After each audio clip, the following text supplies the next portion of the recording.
Okay, now we're recording. Wonderful. Hello, Brendan. Welcome to, I don't know what this is. This is an interview. It feels like the beginnings of a media empire.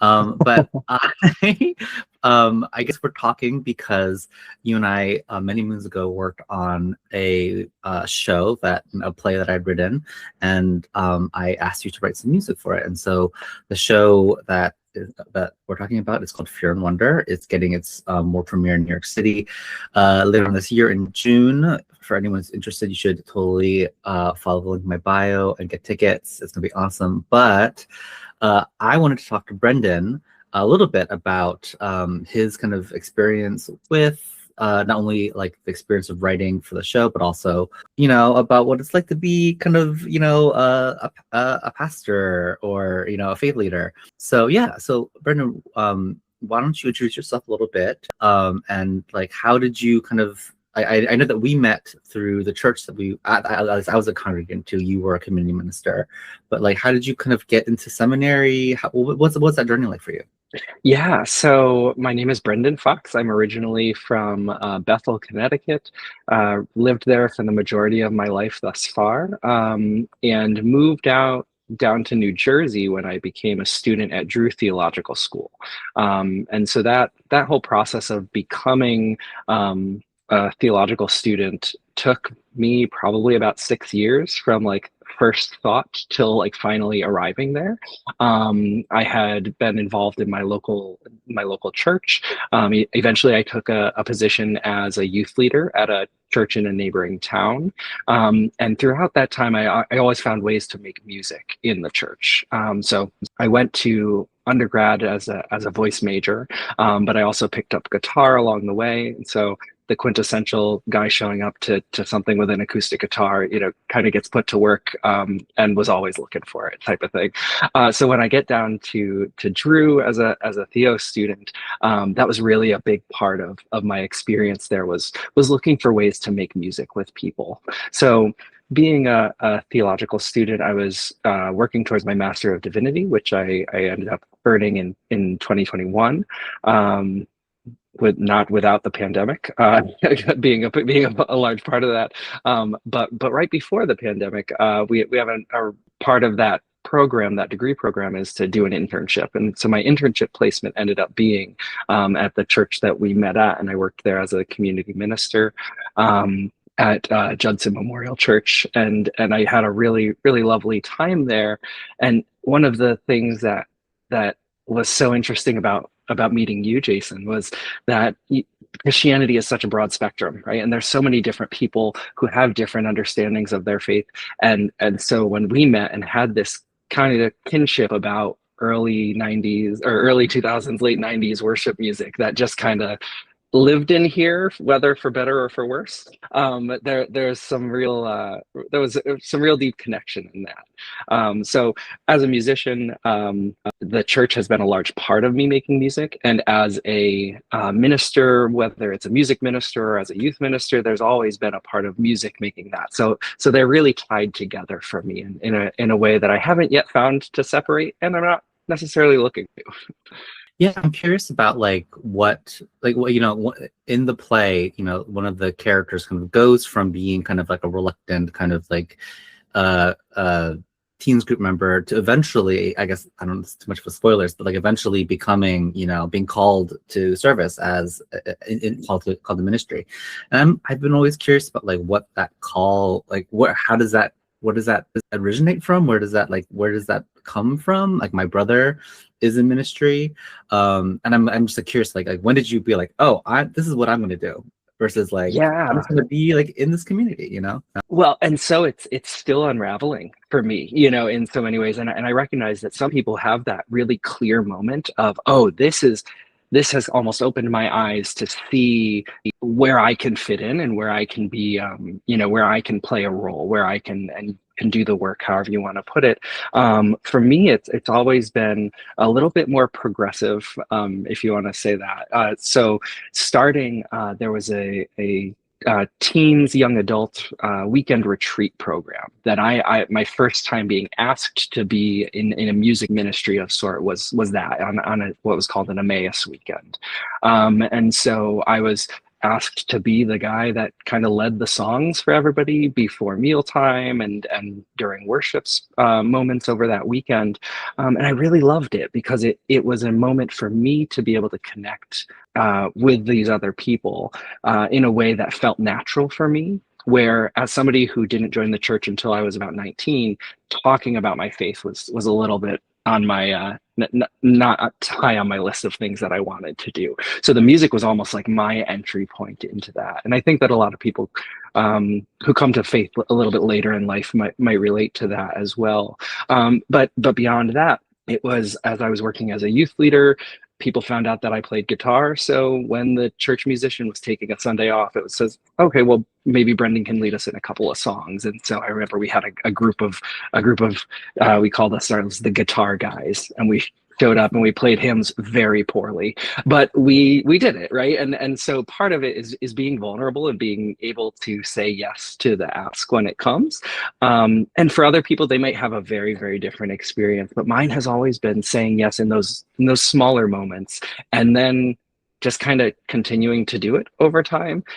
Similarly, there was a more kind of contemporary worship band that I ended up becoming a part of, again, in a neighboring town to my hometown in Connecticut, where somebody invited me to just kind of come up and play one time. No, no big ask. It was, if you want to come and play, great. If not, no big deal.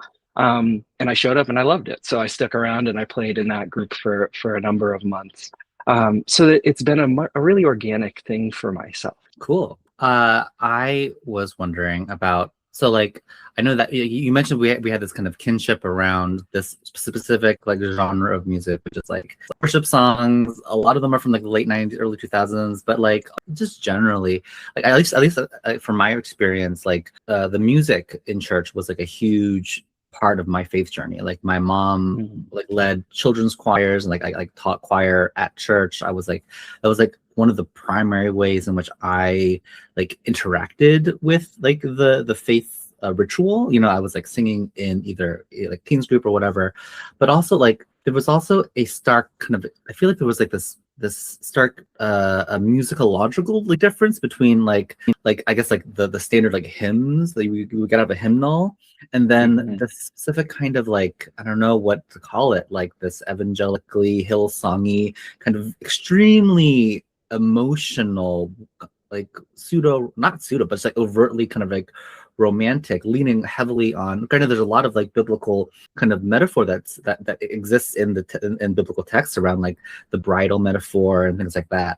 And so it's like I found it to be I found it a great irony of being like a hormonal teenager, being like, oh, like we're being told to repress so many of these urges, but then like directing so many of those romantic urges towards like the divine, which is like kind of, it's interesting, but also kind of like also can be like really unfulfilling as a teenager. And so I'm curious about what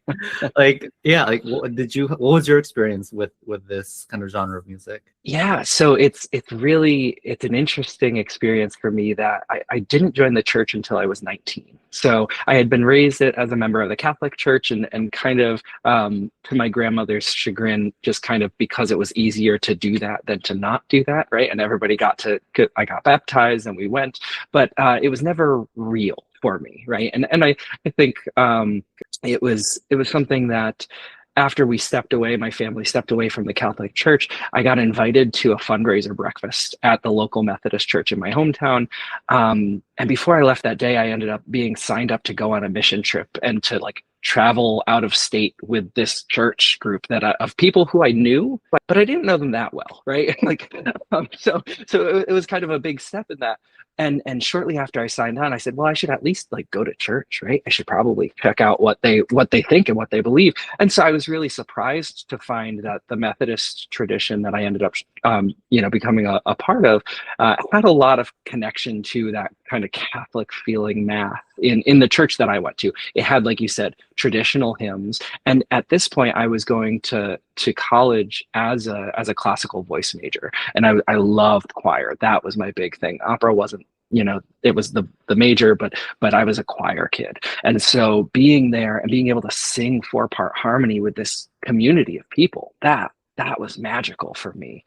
And then all of a sudden somebody's like, oh, well, if you like Christian music, right? Which they didn't explain that that's going to be different than hymns. But they said, if you like Christian music, you should go and listen to some Christian radio, right? And I said, okay, well, so I turn on K-Love and I find all of this music that I had never heard before, right? It was never on mainstream radio stations, and all of a sudden it's like kind of heavier rock stuff. We had some like you said, some really romanticized lyric content that was really emotionally compelling in a way that hymns weren't. So it was this really dynamic kind of like dual relationship that I had with this music, where every Sunday I started going to church and being able to I joined the choir in my local church. So I was singing not only hymns, but singing these kind of more broad anthems that had a little bit more musicality to them.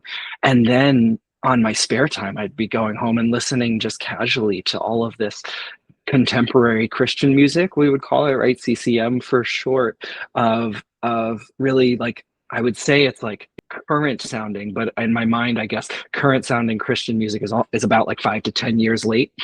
I feel like the trend is it's always a little bit behind.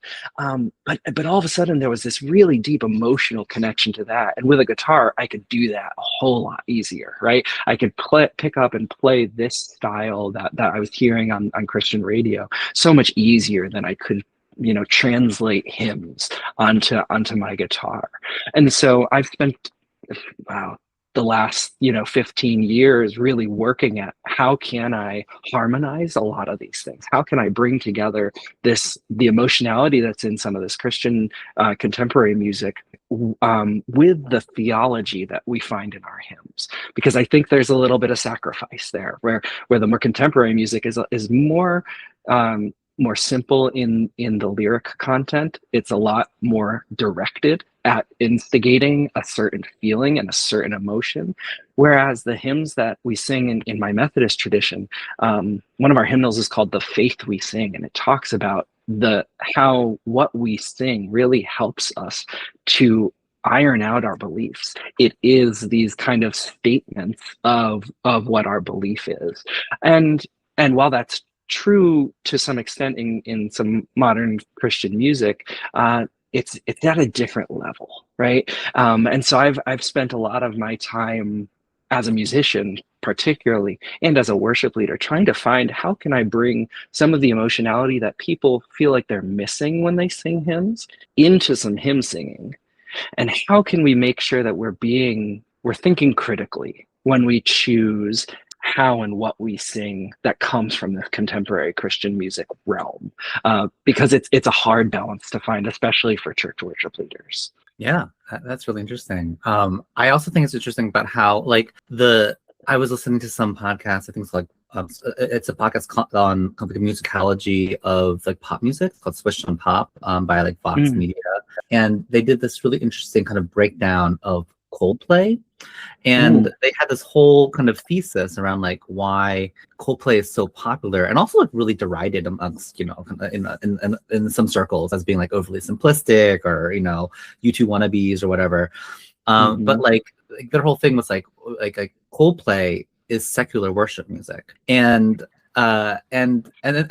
but I think like there's been a trend in popular like mainstream music. This kind of been an inversion of what you were talking about, how like CCM is always like 5-10 years behind the current trends in popular music. But I find that now there's this like uptick of that kind of vibe as there's been. It's interesting because like there's been this like revival of a certain kind of Christianity within our current neo-fascist Christian national state, but there's been a big rise in a lot of these kind of cultural touchstones around like country music and also worship music, and so now they're just like plain old worship songs that are making it into the into the Billboard Top 100, which is really Yeah. fascinating for as just like a musicological kind of like anthropology, right? Yeah. And so yeah, I'm really curious about like what that like how that kind of like I don't know, I remember growing up, there was always this like very important distinction between like the sacred music and secular music, and that was like it was important to make a distinction because I don't know, because of theology or like this idea around like of the world and not in the world, not of the world kind of situation. Sure. Yep. And so I'm curious about like what your thoughts are about that. It's so interesting you say that, right? Because as I was saying, oh, these trends are always 5 to 10 years behind, I was like, oh, wait, that's an old thought, right? Because exactly to your point, today we see a very different world in the worship music community. And I'll call it for what it is, right? We have these mega churches that have whole like million, probably $1 billion industries of creating, writing, producing, and then circulating their worship music, right? We look at Hillsong, but we look at Bethel Music. We look at some other churches that are out there, and they are, on record as saying, what we do in writing, creating, producing, and then disseminating all of this music is a ministry in and of itself. And there's some really like touchy things about that, because some of their theology is not something that I support, right? There's specific churches that have some pretty wacky things that they believe, and yet they're creating this music that becomes so almost pervasive in the worship space that as a contemporary worship leader, it's hard to get around singing music by Bethel Music, right? Because they write so much, because they're spending a lot of money to do it. And so it's this really interesting, like you said, it's a shift, right? This isn't what worship music was like 15 years ago, 20 years ago, 25 years ago. And so now we see these songs that are so popular. They've become on the Billboard 100 list, right? And there, like you're saying, there doesn't seem to be such a distinction between, why does it need to be separate? Which I'm not arguing against, right? And I don't think that there necessarily needs to be. But at the same time, that comes at the risk of not understanding the theology that we're endorsing and claiming when we sing those songs, right? And so there's a level of responsibility, I think, that churches have, and particularly these music ministries have, in writing their worship music and then putting it out into the world, when it's really intentional the way that they do some things. And similarly to kind of the confusing emotional state that we found ourselves in as teenagers or young adults, really singing so passionately about Jesus, right? We see the same sort of pouring out of the Spirit and pouring out of our spirits, right, in these worship spaces and in these recordings. But there's also theology that's underneath that not so many people know about, and I think that that's somewhat intentional, right, by some of these companies and corporations that are making a lot of money doing that. I'll get off my critical, kind of conspiracy theory sounding, but at the same time, I worship and I live in a space where I'm always looking for authentic and genuine interaction, right? Worship is something that happens in a communal space, right? And so that's where I kind of can sit back and say, oh, it's okay though, because when we come together as a community of people, we can have these conversations in our own local context, right? And have conversations about what it's like to use music responsibly in our worship setting. But it's a really different world in the Christian music scene than we were saying, than it was 10, 15 years ago. Yeah, and I also feel like there's this really like, there is there's a version of the conversation where it's like, oh, isn't it terrible or nefarious that these kind of like musical forces are infiltrating the secular space, and there are and might, there's a version of that. But then I also Sure. look at, there are I think about like my pastor, our pastor, I guess, like Micah at Judson Memorial Church. He was telling me that, like he was listening to, I think, like the latest, this might not be the latest anymore because she may have released something new, but it was like a recent like Lana Del Rey album, and he's like, this is worship music. Like this is like, or like I think Kesha, I think she had a recent album, I think it was like after she kind of got out of her really terrible record deal with her abuser, and was kind of declaring an emancipation from that experience, and she released this album that was like straight up like gospel, and that's actually really exciting to me, like about these pop artists who are able to use the lexicon of kind of sacred music in order to kind of like to not muddy the waters, but like, at Judson, they would always talk about like the glitter and the grit, like the intermingling of the sacred and profane actually injects the sacred into everything, which I think is actually really powerful and amazing. And I think it's a beautiful thing that, looking back to the era in which we were listening to Christian music as teens, that now there isn't that stigma, like you're saying. So a non-sacred artist, if you want to call it that, right? So somebody like Lana Del Rey can openly write from a Christian perspective, and then and maybe that's, and I haven't listened to the album, so maybe that's not what's happening, right? But to be able to express one's spirit and to be able to be open emotionally and spiritually in a way that connects to other people, that it feels and can be worshipful, that's so beautiful that that's no longer kind of pushed aside and relegated to, no, that needs to stay in its lane over here, right? Because there's so much beauty out there, and there's so many artists out there who write beautiful music that can and should be used in a worshipful setting if it's the right fit for that. I think that's such a hopeful thing to have. Cool. A little bit of a shift. I'm curious about like so like, I approached you kind of out of the blue, literally because I listened to some of your kind of musical contributions to a service at Judson Memorial Church, and I was like, oh, I think this dude has exactly what I need for this play. And for just for reference, like the play that I wrote, is set kind of in a kind of conservative Christian summer camp, and one of the main characters was like a worship leader growing up, and so like when I approached you, I was like, hey, look, I want you to write me not a parody of like, I don't know, Michael W. Smith or any of those, Stephen Curtis Chapman, any of those kind of like guys from like that era.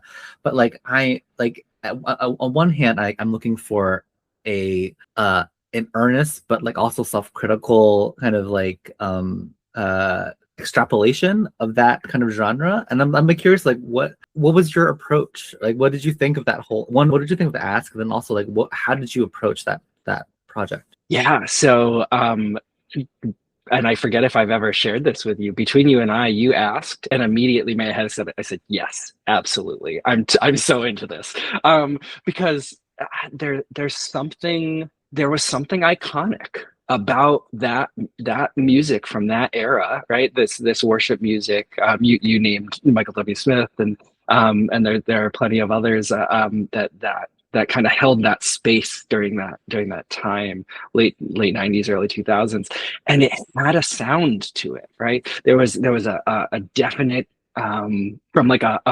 songwriter's perspective, it had its own kind of lane that it stayed in.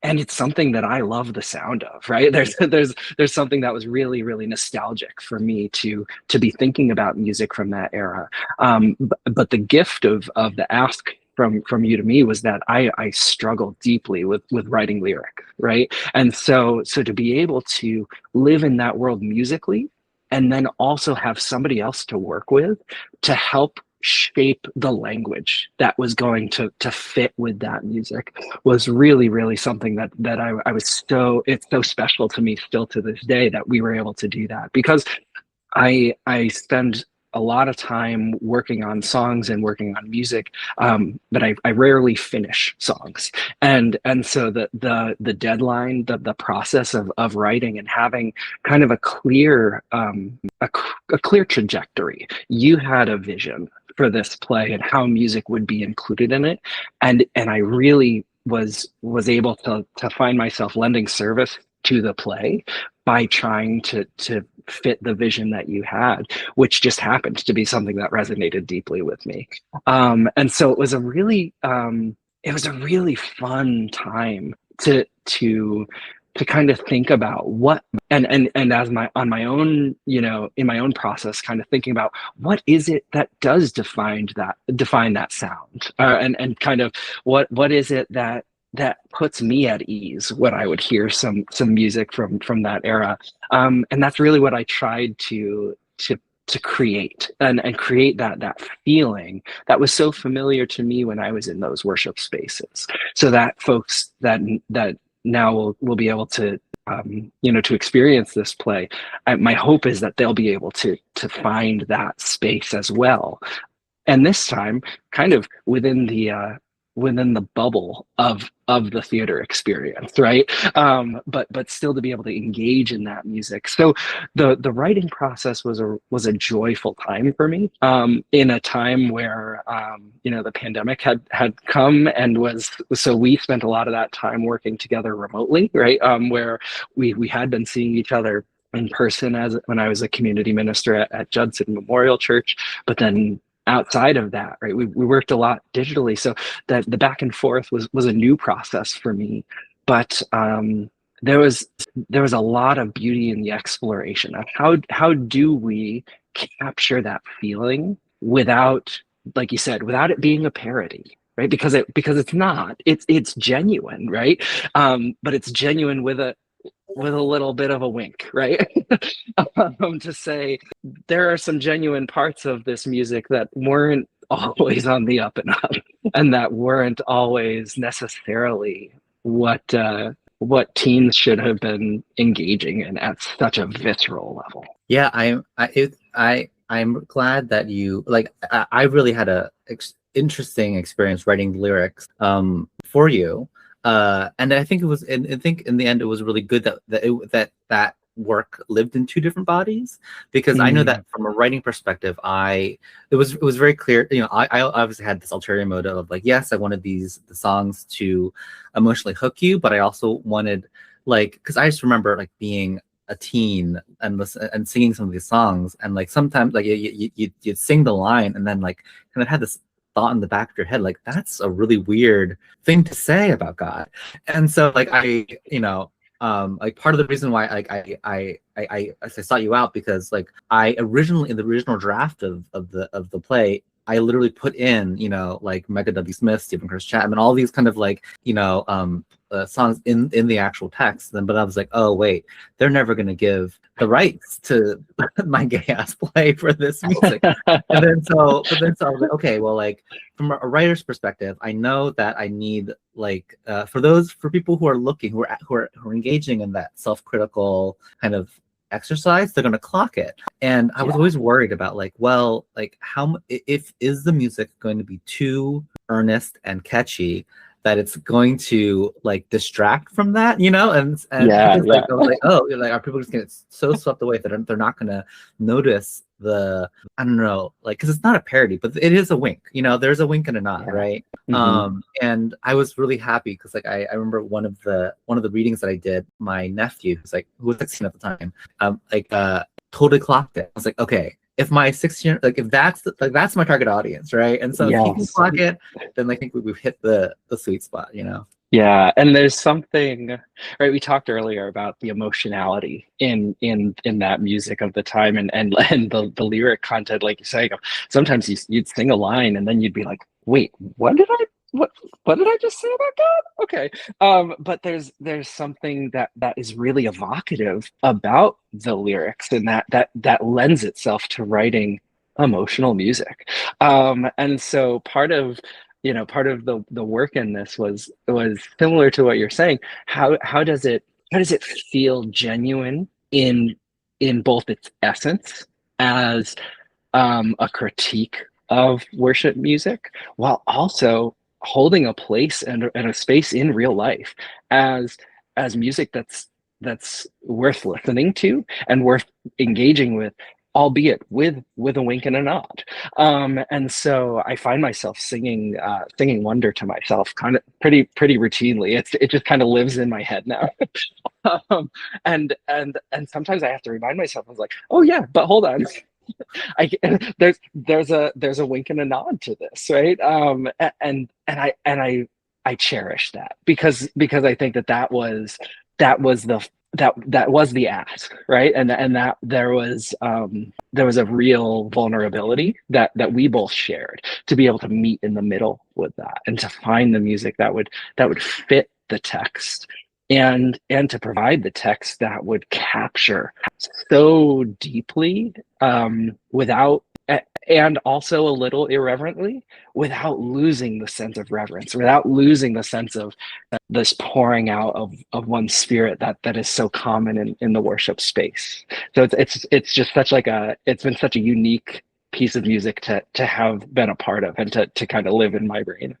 No, I'm so glad you said that because I it's a little embarrassing because I literally listen to the songs you wrote all the time, just like in my like everyday life, and it pains me that they're not released on Spotify that I can just like share it with people. But there's one song that you wrote that we ended up cutting from the show that it breaks my heart that we did. It was the song you wrote in Around, and it's so beautiful and it's so simple. And it works so like wonderfully well, and it's just like it wraps you up in this cocoon of like of these kind of like overlap. It's like a waterfall of emotions, and it's like gorgeous. We discovered though that it is very difficult to teach a brand new audience how to sing in the round on the fly. It's possible. It's just hard, and it introduces a lot of risk. And that song, I got a little excited with that one because I love I think of it as like musical wordplay, right? So like a round that has some complexity to it where not everything lines up so perfectly, and I probably should have thought about the audience in a little bit more of a critical way to say, is this asking too much of people who've never heard this music to be able to sing along with it? But yeah, it's a favorite of mine as well. Yeah, I mean, like, I hope that there's a way we can like put a secret link for someone to for the audience or whatever to like like the B-sides or something like that, because it's sure. I want people to hear it. Some bonus tracks. Yeah, exactly. Yeah, okay. I think that's my questions for you. But before we leave, I did want to play a little bit of a game with you. So I built this little like app.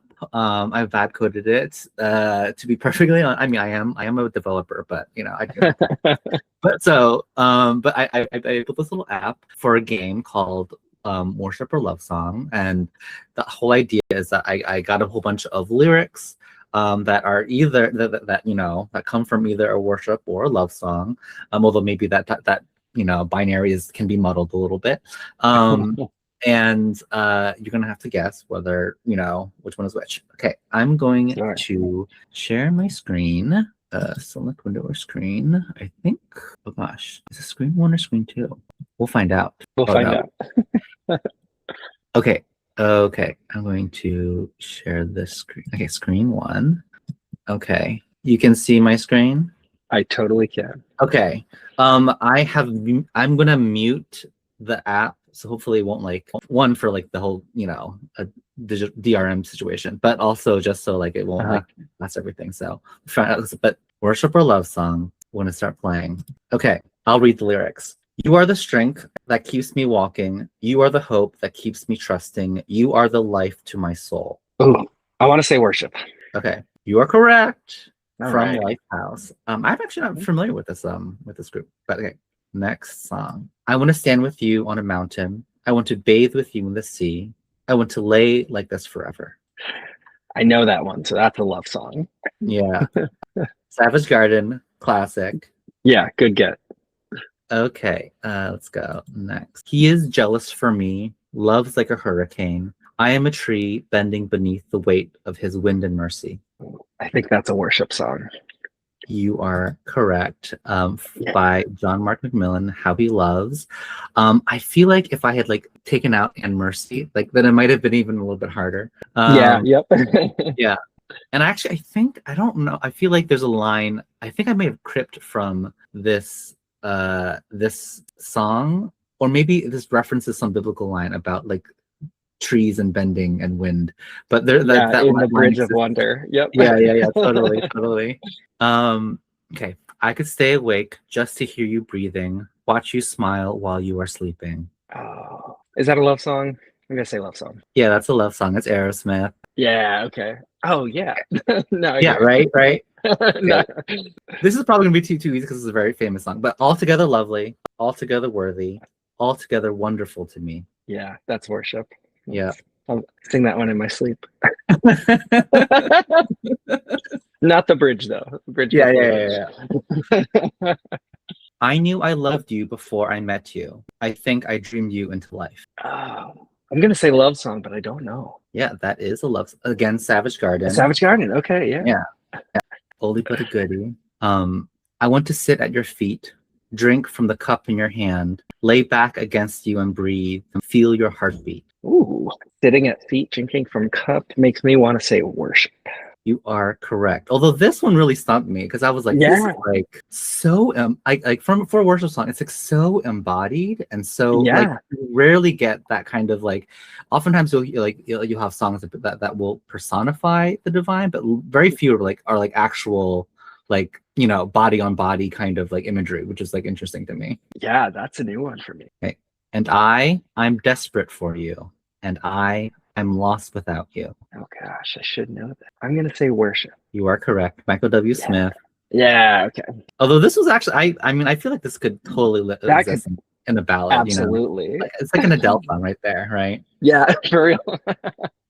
Hungry I come to you, for I know you satisfy. I am empty, but I know your love does not run dry. I'm gonna say worship. That is true. This is, I feel like, when I was singing this like in church, I was like, this is a horny ass song. Yeah. It is like